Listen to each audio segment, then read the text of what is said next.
dal leen ak jàmm ci AGT News chaîne bi leen di jox xibaar yi wér te wóor abonné leen ngir dara bañ leen a raw. AGT News. Bismillah daleen ak jàmm ci AGT News. daanaka ñépp ñi ñu jàpp ci xaalisu covid bi noppi nañu ngir jënd seen liberté maanaam fay ñu bàyyi leen. L'Observateur mi nu ko yeggee ma nga nuy xamal ne nag enquêteurs ya du koppar dong la ñuy wët yéenekaay bi ne ñu ngay wër ay responsabilité wër ay chaîne de décision maanaam dogal yooye ñu jël te luubal alalu askan wi jaaree ca ana ñan ñoo ko jël waaye itam ay traces écrites maanaam ana yeen firnde yu nu bind la ñu mën a amee ci enquête yooye ñuy amal. yéenekaay bi ne tey jii bu 11h jotee dana ami déferment ñeel juróom benn au cadre ministère de la santé 5e cabinet d'instruction war a yore seeni dossier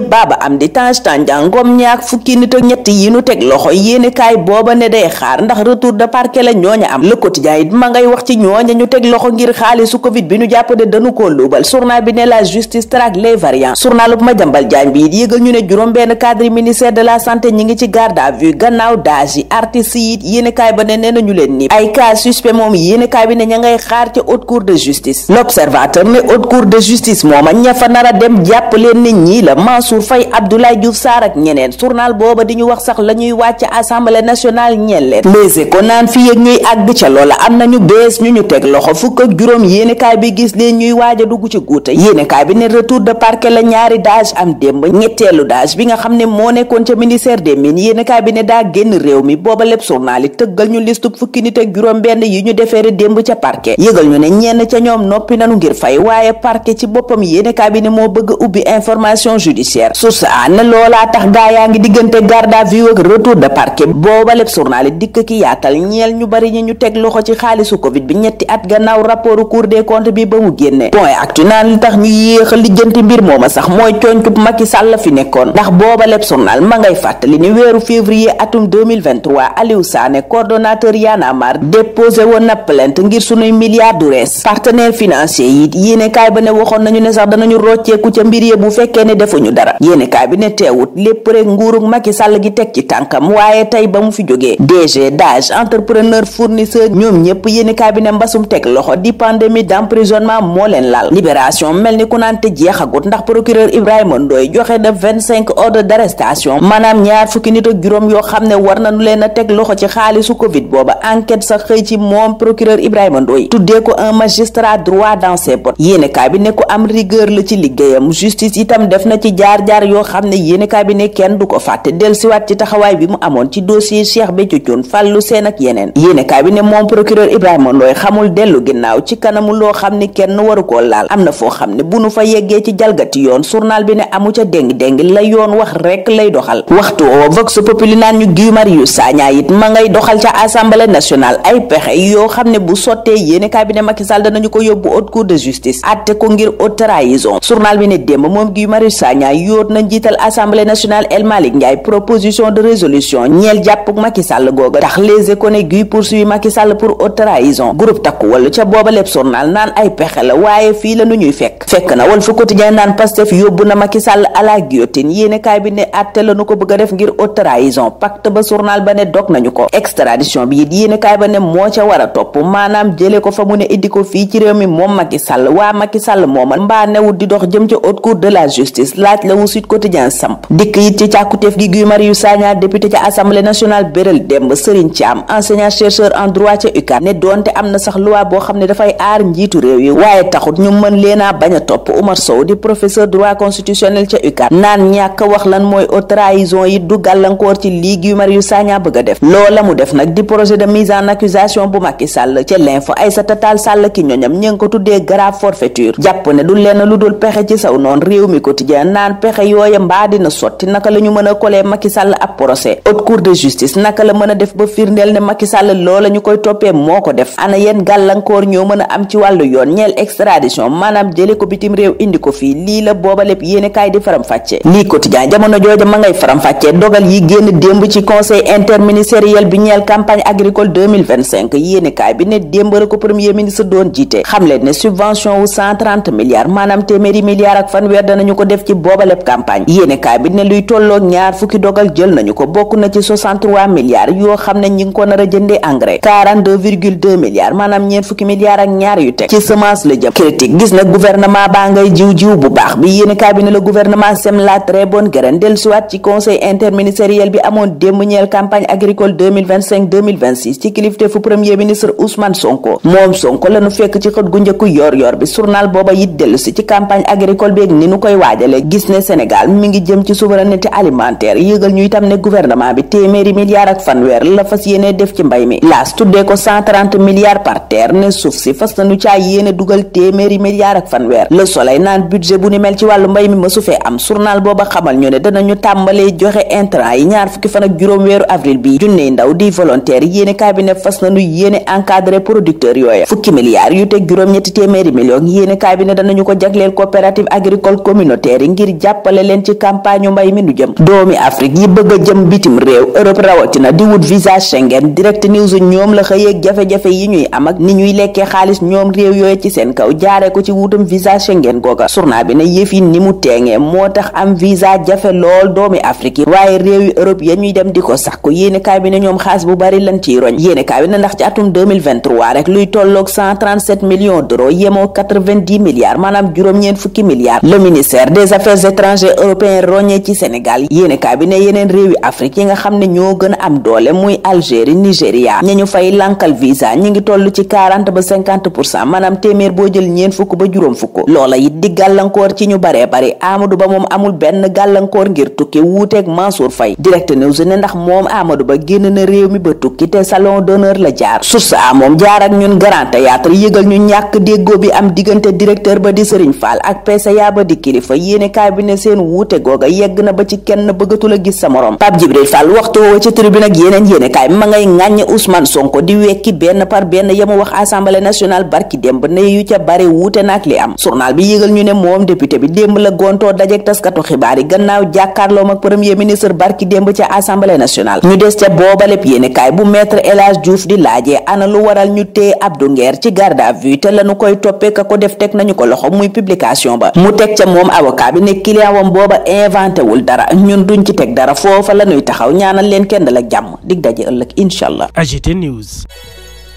nga ni sa karaw dafay wow di ruus wala nga bëgg tàggoo ak leel cosmétique bio by Carinature indil na la crème 100% bio ñu defari ko ak ay produits yu naturel façon karaw bu nekk mën na ko utiliser yow mi ci bëgg nag wooteel gaaw ci 77 588 94 80 wala nga woote ci 76 776 85 96 ak Carinature daal problème mu karaw jeex na ci mim réew. AGT News.